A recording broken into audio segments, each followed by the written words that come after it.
இதான் யூனிஃபார்மா? எவ்வளோட சம்பளம்? ஏய் உன்னதான் கேக்குறேன். ஏய் வேலை எடுத்தா பேசுறேன்னு சொன்னீடா சங்கரே. என்ன வேலைன்னா படிச்ச படிப்புக்கு தான் வேலை. ப்ரோவேன் எலக்ட்ரிக் கம்பெனி மஹிந்திரா சிட்டில இருக்கு. மாசம் 40,000 ரூபாய் சம்பளம். சாப்பாடெல்லாம் நான் கேண்டீன்ல பாத்துக்கிறேன்.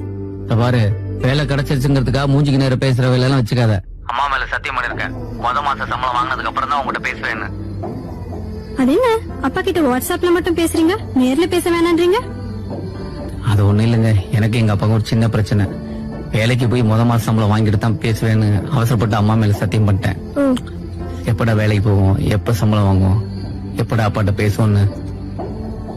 வழக்கமா ஆம்பளை பசங்களுக்கு அம்மாவை தானே பிடிக்கும், நீங்க என்ன அப்பாவை சொல்றீங்க? கரெக்ட் தான். ஆரம்பத்துல எல்லா பிள்ளைங்களும் அம்மாவை தான் பிடிக்கும். போக அப்பாவை ரொம்ப பிடிக்கும். ஏன்னா அம்மா இடத்த நிரப்புறதுக்கு பொண்டாட்டி வந்துருவா, அப்பா இடத்த நிரப்புறதுக்கு அந்த ஆண்டவன் தாங்க வரணும். எனக்கு மட்டும் இல்லைங்க, எல்லா பிள்ளைங்களுக்கும் அவங்க அப்பா சாமி மாதிரி.